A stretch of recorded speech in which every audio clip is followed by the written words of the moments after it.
আসসালামু আলাইকুম। সবাই কেমন আছেন?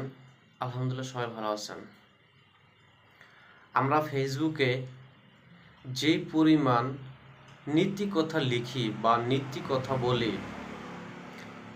এই পরিমাণের যেই পরিমাণ লিখি বা পরিমাণ বলি, তার যদি অর্ধেক পরিমাণ নিজের বিবেক দিয়ে বাস্তবে কাজ করি, তাহলে সমাজে আমাদের আরও বেশি উন্নতি হয়।